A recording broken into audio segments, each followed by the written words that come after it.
The funeral was on Sunday, March 16th, 1986. Dorothy Harper buried her husband Frank at Mount Hope Cemetery in Hardin County, Iowa. Frank was 63, had died of a heart attack Thursday morning while moving hay bales in the barn. Married 41 years. Dorothy was 61. The church was packed. Over 300 people. Frank had been well known in the county, respected farmer, 480 acres paid off completely since 1979. Good equipment all owned outright, solid operation that had survived the early 80s crisis when so many others failed. Dorothy sat in the front pew with her two daughters, Karen, 38, married and living in Minneapolis, and Susan, 35, married and living in Des Moines. She listened to Pastor Mitchell talk about Frank's life, his integrity, his hard work, his dedication to family and land. She accepted condolences from what felt like the entire county. Then she went home to the empty farmhouse. Monday morning, March 17th, 1986, Dorothy was in her kitchen making coffee at 7:15 a.m. when the first pickup truck pulled up the driveway. She looked out the window, recognized it immediately. Bill Henderson's truck. Bill farmed 320 acres directly adjacent to her property, had known Frank for 32 years, had been at the funeral yesterday. Bill knocked on the kitchen door. Dorothy dried her hands and answered. "Dorothy." Bill took off his cap, held it in his hands. "I'm so sorry about Frank. Terrible loss, just terrible. I wanted to come by and see how you're doing, see if you needed anything." "I'm managing, Bill. Thank you for asking." "Good, good. Listen, I know this is a difficult time, but I wanted to talk to you about the farm, about the spring work. Planting season's coming up in a few weeks. You'll need someone to handle that. I wanted to offer my help." Dorothy had been married to a farmer for 41 years. She knew what was coming. "What kind of help, Bill?" "Well, I could take over the fieldwork for you. Plant your acres, handle the growing season, harvest. Just temporary, until you figure out what you're going to do long-term. Sell, rent it out, whatever. But for this year, I could handle it. We could work out an arrangement." "What kind of arrangement?" Bill shifted his weight. "Standard crop share. I'd farm your 480 acres, provide the labor and management. You'd provide the land and equipment. We'd split the crop 40-60. You'd get 40%, I'd get 60. Dorothy had farmed alongside Frank for 4 decades. She knew exactly what Bill was proposing. He'd farm her land using her equipment, and she'd get 40% of the crop while he kept 60% for labor and management. On ground producing 150 bushels of corn per acre at $2.30 per bushel, the gross would be about $165,000. 40% would give Dorothy $66,000 gross, maybe $40,000 after her costs for inputs. Bill would get $99,000 for farming land he didn't own with equipment he didn't buy. "That's generous of you to offer, Bill. Let me think about it." Sure, no rush." "Well, actually, there is a bit of rush. Planting's coming up, but take a day or two. I just want to help, Dorothy. I know this is overwhelming for you." Bill left at 7:35 a.m. Dorothy poured her coffee. At 8:45 a.m. another truck pulled up. Jim Wilson, who farmed 640 acres 2 miles west. "Dorothy, I heard about Frank. Such a tragedy. He was a good man. I wanted to stop by and offer my condolences and my help. I know you're facing a lot of decisions about the farm. I appreciate that, Jim. I wanted to make you an offer, cash rent. I'd rent your 480 acres for the season, pay you $120 per acre up front. That's $5,600 guaranteed, no risk. You wouldn't have to worry about weather, prices, nothing, just cash in your pocket. I'd handle everything, inputs, labor, equipment, marketing." Dorothy knew the going rate for cash rent in Hardin County in 1986 was $145–160 per acre for good ground. Jim was offering $120, and while he'd handle inputs, Dorothy would still own the equipment that would need maintaining. She'd net maybe $50,000, while Jim would gross over $100,000 farming her land below market rate. I'll think about it, Jim. Thank you. At 10:15 a.m., Robert Mitchell arrived. Robert was a widower himself, had lost his wife Clara 3 years ago to cancer. He was 65, owned 240 acres, lived alone. Dorothy invited him in for coffee. They sat at the kitchen table. "Dorothy, I wanted to say how sorry I am about Frank. I know what you're going through. When I lost Clara, I thought I'd never get through it. But you do. Day by day, you get through it." "Thank you, Robert. That means a lot." "I also wanted to say, well, I've been thinking about your situation, about the farm. You've got 480 acres that need managing. That's a lot for anyone, especially alone. I've been farming alone since Clara passed, and it's been lonely, hard too. So I've been thinking, maybe we could help each other." Dorothy waited. "What I mean is, maybe we could combine our operations, pool our resources. Your 480 and my 240, that's 720 acres. Good size. We could share equipment, share labor, be more efficient, and maybe—" Robert looked at her directly. "Maybe it could be more than just farming. We're both alone. We're both the right age. We get along well. Maybe in time we could combine households as well as farms." Dorothy understood perfectly. Robert was proposing marriage, or a path toward it.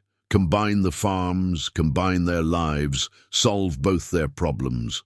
Convenient for Robert, who'd gained 480 acres and a wife.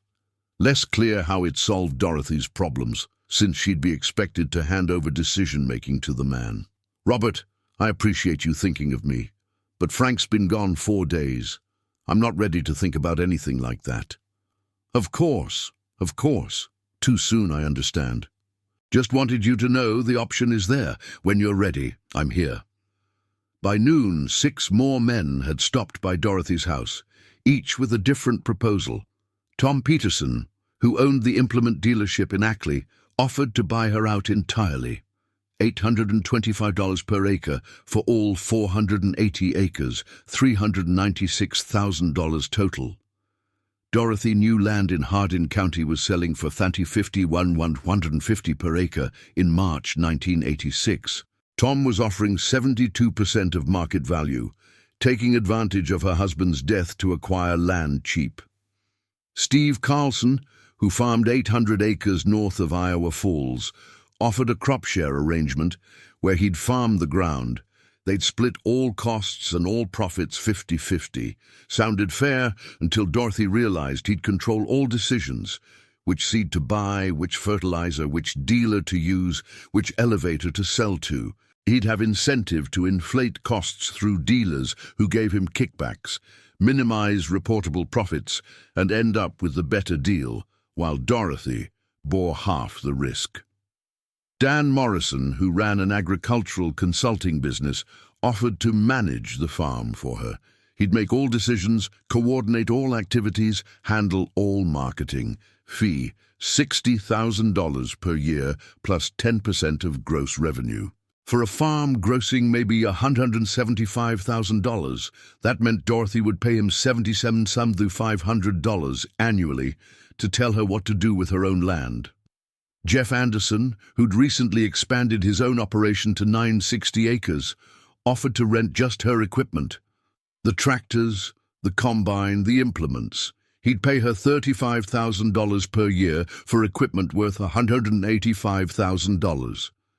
That's an 18% return, well below market rental rates of 30 to 40%. Mike Sullivan offered to buy just the equipment at estate sale prices.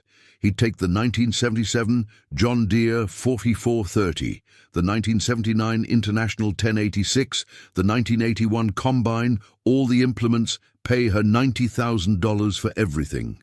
Auction value was probably $175,000. He wanted 51 cents on the dollar. And Bob Peterson, 68 years old, a widower who'd lost his wife in 1984, arrived at 11:50 a.m. with a bouquet of grocery store flowers and a speech he'd clearly rehearsed about how Dorothy shouldn't have to carry this burden alone, how she deserved to be taken care of, how farm decisions are too complex for women to handle, and how he'd be honored to step in and help manage things while they got to know each other better. By 12:45 p.m. on Monday, March 17, 1986, one day after burying her husband, Dorothy had received 9 separate proposals from 9 different men, 9 offers to help with the farm, 9 different schemes to separate her from her land, her equipment, her money, or her autonomy. Not a single one had asked her what she wanted to do. Not a single one had asked if she was planning to farm it herself. They'd all assumed she was helpless, overwhelmed, desperate for a man to rescue her. They were catastrophically wrong. Dorothy sat at her kitchen table that Monday afternoon and thought about the conversation she'd had with Frank 6 months earlier, back in September 1985, when his heart problems had first shown up at a doctor's appointment. They'd been sitting in this same kitchen at this same table. Frank had just come back from Dr. Sanders with news about an irregular heartbeat, high blood pressure, concerns about stress and overwork. "Dorothy," Frank had said, "we need to talk about what happens if something happens to me. Don't talk like that. We have to. I'm 63. I've got heart problems. We need to be realistic." He'd taken her hand. "If I die, you're going to get vultures. Frank, listen to me. You're going to get men, neighbors, dealers, consultants, maybe even some widowers, who see a widow with paid-off land as an opportunity. They'll show up fast, probably the day after the funeral. They'll offer to help. Every one of them will have an angle. They'll want to rent your ground cheap or buy it below market or manage it for fees or marry you and take control. Don't trust any of them." "What should I do?" "You should farm it yourself." Dorothy had looked at him skeptically. "Frank, I'm 61 years old. Can I really handle 480 acres alone?" "You've been handling it alongside me for 40 years. The only difference is I won't be in the tractor seat." "But Dorothy, you know every field on this place. You know the drainage, the soil types, the problem areas. You know equipment maintenance. You know dealers, markets, agronomists. You've been doing everything except driving the tractor. You can learn to do that too. People will say a woman can't farm alone. People said lots of things about us over the years. We proved them wrong every time. You can prove them wrong about this too." That conversation came back to Dorothy as she sat looking at 9 business cards and phone numbers scattered across her kitchen table. 9 men who'd shown up within hours of Frank's funeral. 9 offers that ranged from barely fair to outright predatory. She made a decision. She'd farm it herself, just like Frank said she could. Tuesday morning, March 18th, Dorothy drove to town. First stop, her lawyer, Bill Morrison. "Bill, I need to make something legally clear. I own this farm outright now. Frank and I owned it jointly as tenants by the entirety. Now that he's passed, it's mine completely. If anyone tries to file liens, claims, or any legal action suggesting they have rights or interests in this property, I want to be ready to respond." Bill Morrison had been Frank and Dorothy's lawyer for 23 years. Has someone made threats? Not threats exactly. But yesterday I had 9 men show up with offers to help with the farm. Some of the offers weren't quite fair. I want to make sure everyone understands this property is mine, and I'm not being pressured into any deals. Do you need me to send cease and desist letters?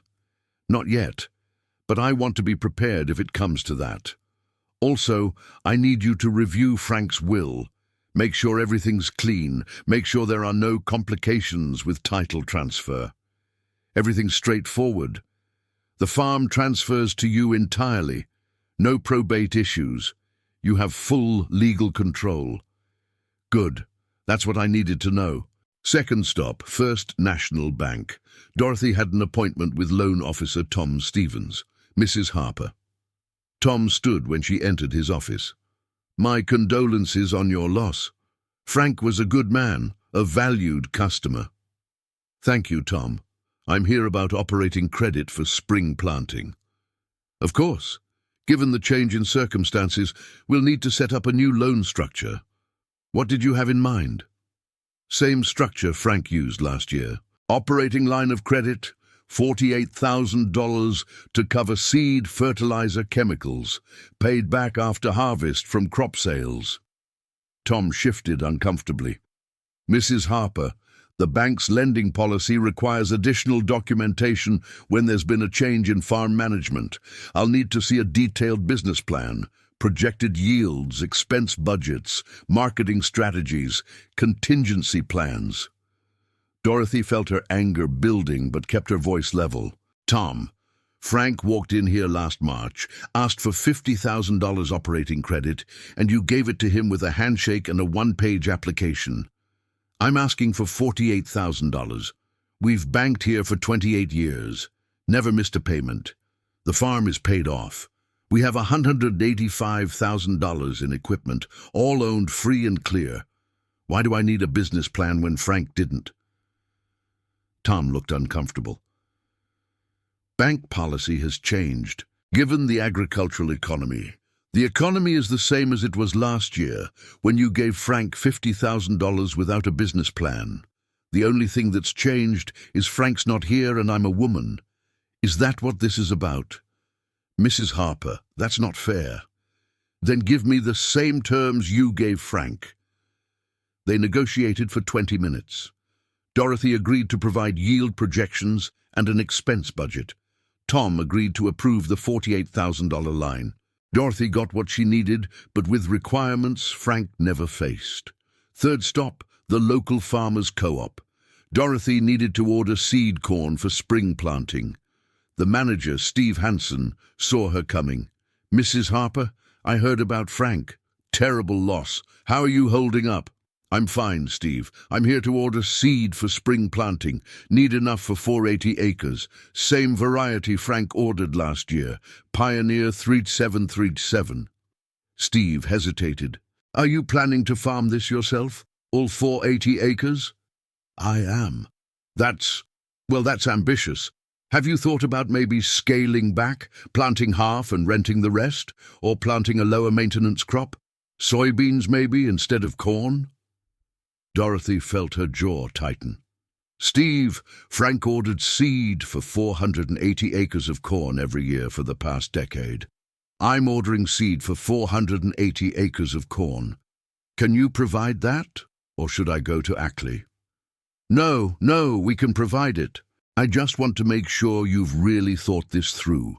Farming alone at your age, that's a lot of physical work, a lot of stress, a lot of things that can go wrong. I'm aware. I'll take 480 acres worth of Pioneer 3737, seed treatment included, delivered by April 10th. She got the seed, but only after a 20-minute lecture about the challenges of solo farming that Steve never delivered to Frank. The rest of that week, Dorothy prepared. Wednesday and Thursday, she spent in the machine shed, servicing equipment. The 1977 John Deere 4430 needed an oil change, grease service, hydraulic fluid check. She did it all herself. Took longer than it would have taken with Frank helping, but she got it done. Frank had taught her equipment maintenance years ago, back in the 60s. You should know how everything works, he'd said. If I'm ever not here, you should be able to keep things running. So Dorothy knew how to change oil, how to grease fittings, how to check fluid levels, how to identify problems. Friday, she drove to the implement dealer in Hampton to pick up parts. The dealer, Ron Matthews, was surprised to see her. Dorothy, I heard about Frank. My condolences. What brings you in? Need some parts. Hydraulic hoses for the planter, a couple belts for the 4430.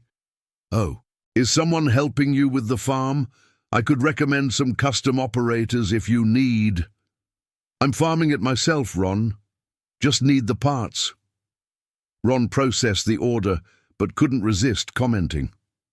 You know, Dorothy, if you decide farming's too much, I know several people who'd be interested in your equipment.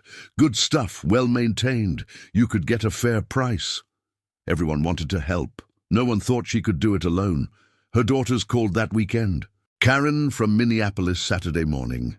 Mom, I've been thinking about your situation. I talked to Stephen, and we think you should seriously consider selling the farm, moving to town. You could buy a nice little house, live comfortably, not have to worry about all this farm stuff. Karen, this is my farm. This is my life. I'm not selling.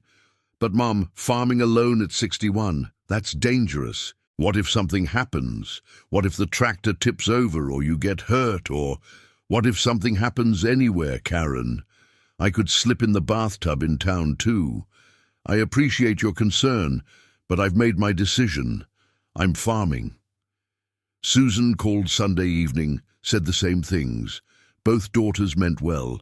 Both thought their mother was incapable of farming alone. Over the next 4 weeks, March into April, Dorothy prepared for spring planting. She serviced all the equipment herself. She attended a seed corn seminar to learn about new varieties.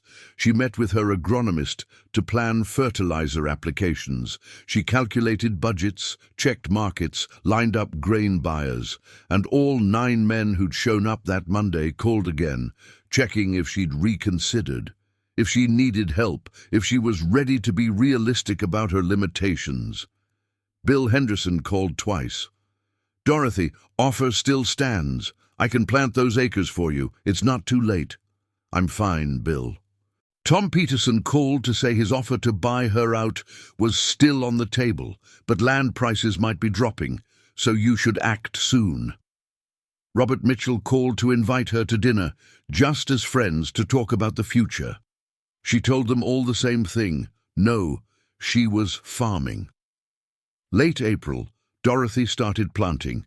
She climbed into the cab of the 4430, started the engine, engaged the planter, and began putting seed in the ground. She planted from dawn until dusk, 10 to 12 hours a day.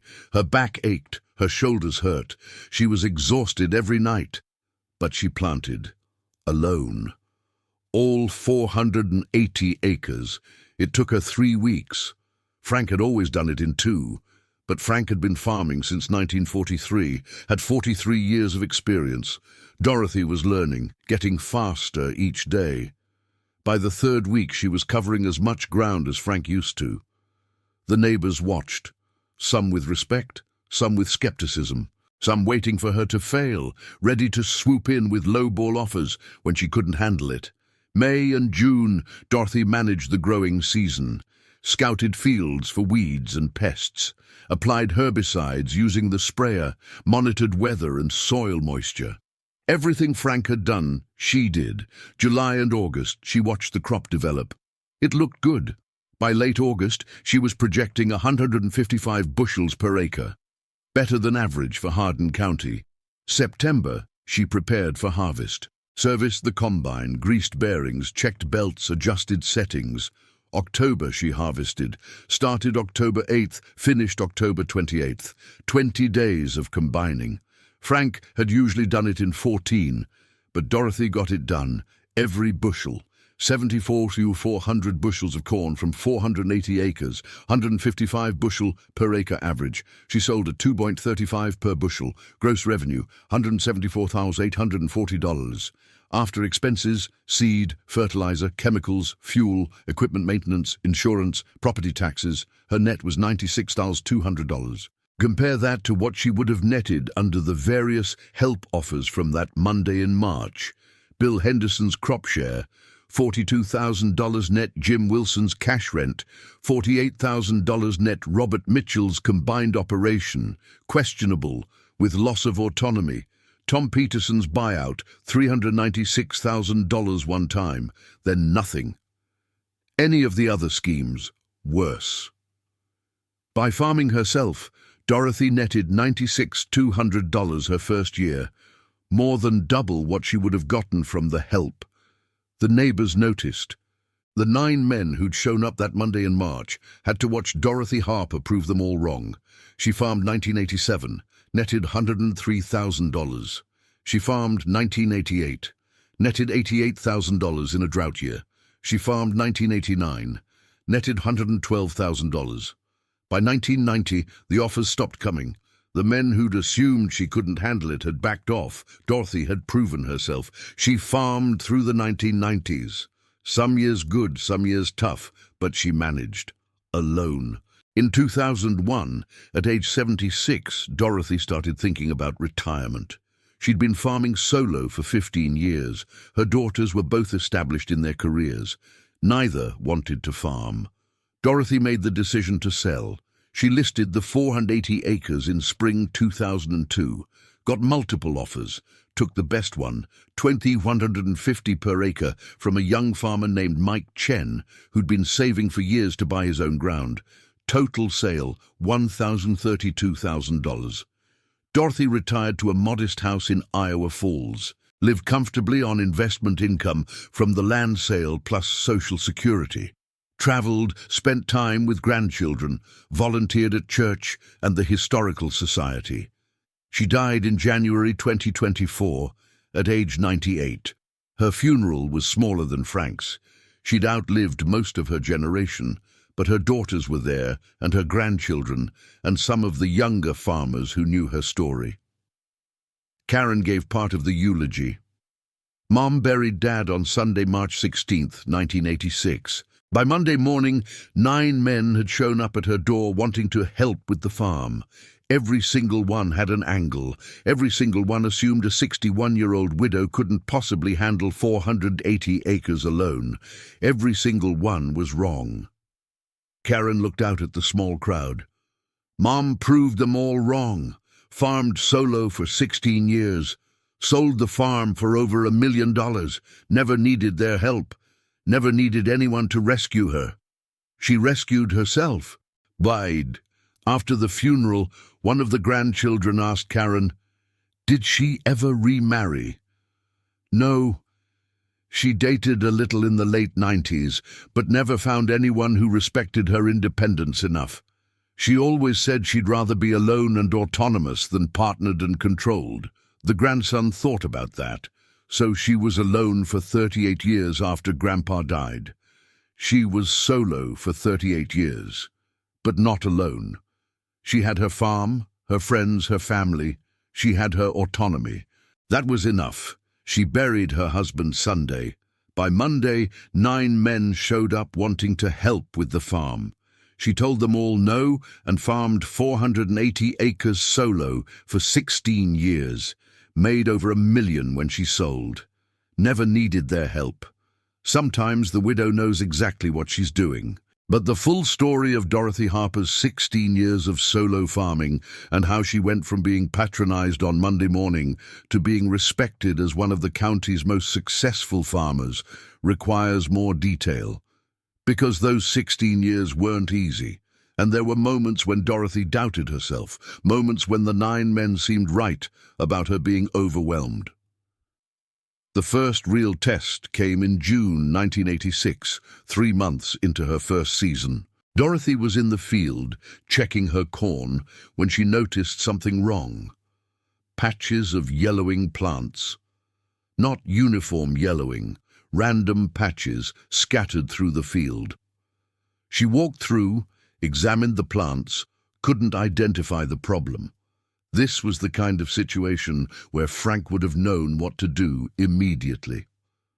Dorothy called her agronomist, Gary Peterson. "Gary, I've got yellowing corn in the northeast 40, random patches. Can you come take a look?" Gary came out that afternoon. Walked the field, pulled some plants, examined roots. Nitrogen deficiency, uneven application. Your fertilizer spreader probably has a calibration issue. Some areas got enough, some didn't. Can we fix it? Side dress nitrogen now. Should catch up. But Dorothy? Gary looked uncomfortable. This is the kind of thing Frank would have caught earlier. Solo farming. It's hard to stay on top of everything. You might want to consider hiring help, even just for scouting and monitoring. Dorothy bristled. How much nitrogen do I need to apply? They fixed the problem. Cost her an extra $200 in fertilizer and application. But the corn recovered. By August, you couldn't tell there'd been an issue. Still, it bothered Dorothy. She'd missed something Frank would have caught.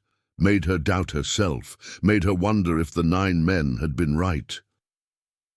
The second test came in August during a heat wave. Dorothy was combining oats. She'd planted 40 acres of oats as a nurse crop for alfalfa when the combine's engine overheated. Temperature gauge climbed into the red. She shut it down immediately. This was the kind of mechanical problem Frank had always handled. Dorothy knew basics, but this was potentially serious. She called the implement dealer.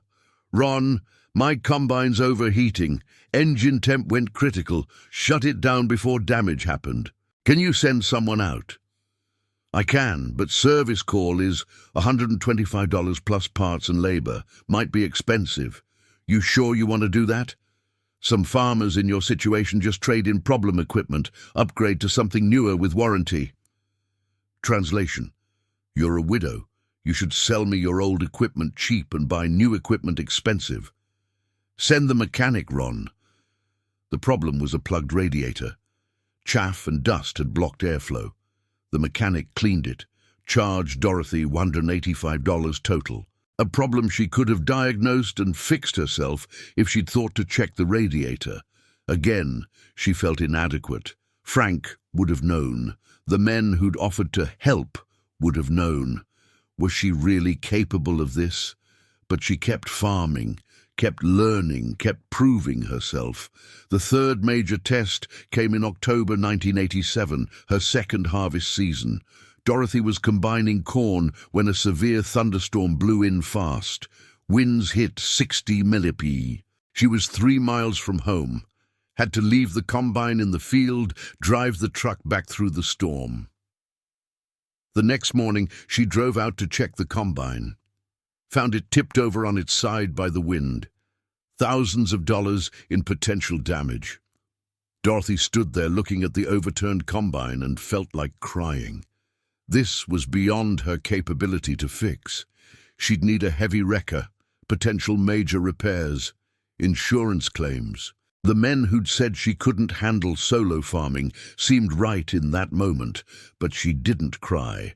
She called her insurance agent, called a heavy equipment recovery service, got the combine uprighted and towed to the dealer for inspection. Damage assessment, $8,400 in repairs. Insurance covered $7,100 after deductible. Dorothy paid $2,300 out of pocket. Could have been worse. Ron Matthews, the dealer, said what he always said. "Dorothy, you're having a run of bad luck. Maybe this is a sign. Time to think about selling, letting someone else handle the headaches." Dorothy just looked at him. "Fix the combine, Ron." Each challenge made her stronger. Each problem she solved built confidence. By the end of 1987, she'd survived 2 full growing seasons solo. The doubts started to fade. But the 9 men hadn't given up entirely. They'd just changed tactics. In December 1987, Bill Henderson approached her at church. "Dorothy, I've been thinking about your situation. You've done well these 2 years, I'll give you credit. But winter's here. You're alone in that farmhouse. Are you sure you don't want to reconsider some kind of partnership? We could still work something out." "I'm fine, Bill. But think about the future. You're 63 now. How many more years can you farm alone? Eventually you'll have to quit. If we set up a partnership now, transition would be smoother. I could gradually take over as you wind down." Dorothy saw through it. Bill wanted to get his foot in the door now, gradually take control, end up with her land eventually. "Bill, when I'm ready to quit, I'll sell to whoever offers the best price. That might be you, might be someone else. But I'm not partnering with anyone." In February 1988, Tom Peterson called. His offer to buy her land back in 1986 had been $825 per acre. Now he was offering $950. "Dorothy, land values are starting to recover. This is a good time to sell. Get out while prices are up." "Tom, if land values are recovering, why would I sell now? Wouldn't I make more by waiting?" "Well, yes, but you never know when values might drop again. A guaranteed $950 per acre now versus an uncertain future." Dorothy knew what he was doing. Land values were indeed recovering. In another 5 years, they'd be back over $200 per acre. Tom wanted to buy now at $950. Ride the appreciation himself. Not interested, Tom. In 1989, Robert Mitchell tried a different approach. He invited Dorothy to a farm seminar in Des Moines. Just as friends, he said. Thought you might enjoy getting away for a day. Dorothy agreed. The seminar was legitimate. New hybrid varieties, pest management techniques. But over lunch, Robert brought up his old proposal. Dorothy, I know you turned me down 3 years ago, too soon after Frank. But it's been 3 years now. You've proven you can farm alone. Nobody doubts that anymore. But the question is, do you want to? Wouldn't it be easier with a partner? We could combine our operations, share equipment, share decisions, and yes, maybe share life too. Dorothy appreciated Robert's persistence. He'd been respectful, hadn't pressured her, but she still didn't want what he was offering. Robert, I appreciate the offer. I really do. But I like my independence. I like making my own decisions. I like not having to compromise or negotiate with anyone. I'm solo by choice now, not by circumstance. Robert finally understood, stopped calling. They remained friendly acquaintances, but he never proposed again. By 1990, Dorothy had been farming solo for 4 years. She'd faced equipment failures, weather disasters, market volatility, pest infestations, and every other challenge farming could throw at her. She'd handled them all. Her yields improved, her costs came down, her net income grew. In 1990, she grossed $187,000 and netted $121,000, the best year yet. The county extension office invited her to speak at a Women in Agriculture workshop. Dorothy declined initially, didn't see herself as a speaker, but the extension agent, a woman named Jennifer Walsh, persisted. Dorothy, you need to do this. There are other farm widows in this county who are getting pressured to quit, to sell, to rent out. They need to know it's possible to farm alone. You're proof. Dorothy agreed. Spoke to 35 women in November 1990. Told her story, Frank's death, the 9 men showing up, her decision to farm solo, the challenges she'd faced. The hardest part wasn't the physical work, Dorothy told them. It was the mental pressure. Everyone telling you you can't do it. Everyone offering to help in ways that benefit them more than you. Everyone assuming you need rescuing. You have to believe in yourself when nobody else does. One woman in the audience, a widow named Patricia Holmes, whose husband had died in August, said, I've had men offering to rent my ground for half what it's worth, offering to buy me out cheap, telling me I can't handle it. But I don't want to quit. I want to farm. Then farm, Dorothy said. Learn what you don't know. Ask for help when you need it, but on your terms. Don't let anyone convince you you're incapable. Patricia ended up farming solo for 12 years. When she sold her land in 2002, she called Dorothy to thank her for that advice. Through the 1990s, Dorothy became something of a local legend. The widow who'd told 9 men no and farmed alone for over a decade. Young farmers would stop by her place asking for advice. She'd share what she knew, encourage them to avoid debt, maintain equipment, think long-term.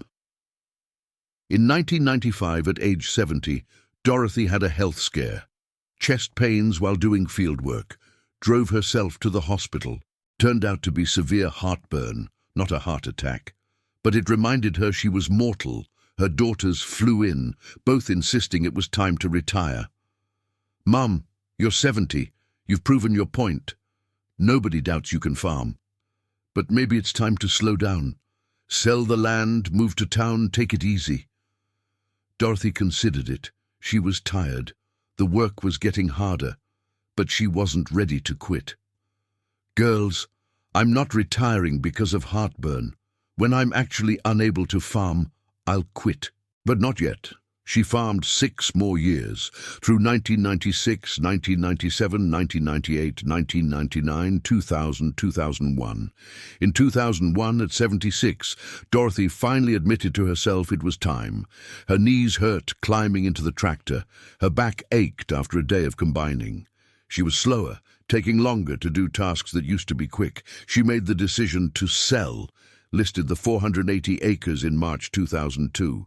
Within 3 weeks, she had 7 offers. The best came from a young farmer named Mike Chen, 32 years old, who'd been saving and working custom jobs for 8 years to build a down payment. Mike offered $2,250 per acre, of $132,000 total. He had $400,000 saved for down payment, 39% down, which impressed Dorothy. He needed to finance $632,000, but had strong credit and manageable debt-to-income ratio. Dorothy accepted Mike's offer, closed in May 2002. After paying capital gains tax and legal fees, she netted about $910,000. She bought a small house in Iowa Falls for $115,000, invested the rest conservatively, mostly municipal bonds and CDs, generated about $45,000 per year in income plus her Social Security of $100 per month. Lived comfortably on $58 and $200 per year, saved the rest. Retirement was quieter than farming, but not idle. Dorothy volunteered at the County Historical Society, organizing agricultural exhibits, traveled, took a bus tour through New England, visited her daughters, went to the Grand Canyon. She dated occasionally, met a retired teacher named George Williams in 2003. They went to dinner a few times, enjoyed each other's company. But when George started hinting at moving in together, combining finances, Dorothy backed off. "I spent 61 years sharing my life with someone," she told Karen. 41 with your father, 16 alone, 5 retired. I'm used to being independent now. George is nice, but I don't want to merge my life with anyone. She stayed solo by choice. In 2010, at 85, Dorothy moved to an assisted living facility, not because she couldn't live independently, but because the house was getting to be too much. The assisted living community offered meals, activities, medical support if needed, but still private apartments and autonomy. She lived there for 14 years, read books, played cards with other residents, followed farming news. Every spring she'd feel restless when planting season came. Part of her missed it, but she never regretted selling. She'd farmed as long as she could, left on her own terms, made a fortune doing it. The 9 men who'd shown up that Monday in March 1986? Bill Henderson lost his own farm in 1991 due to debt accumulated in a bad expansion decision. The man who'd wanted to farm Dorothy's 480 acres for 60% of the crop couldn't manage his own 320 acres profitably. Jim Wilson farmed until 2004, sold out and retired. Never achieved the scale he'd dreamed of. Tom Peterson's implement dealership closed in 1999, couldn't compete with larger dealers. Robert Mitchell farmed his 240 acres until 2008, sold for $2,400 per acre, retired comfortably. He and Dorothy remained friendly until he died in 2017. The others scattered, retired, some died. None ever publicly acknowledged that Dorothy had been right and they'd been wrong. But they knew. The whole county knew. Dorothy Harper, who 9 men had dismissed as incapable in March 1986, had proven herself one of the most successful farmers in Hardin County. When Dorothy died in January 2024 at age 98, her obituary ran in the Des Moines Register, not just the local paper. It mentioned her 16 years of solo farming, her sale for over $1 million, her advocacy for farm widows. At her funeral, Mike Chen, the young farmer who'd bought her land in 2002, came to pay respects. "Dorothy sold me her farm 22 years ago," Mike told Karen. "Best decision I ever made.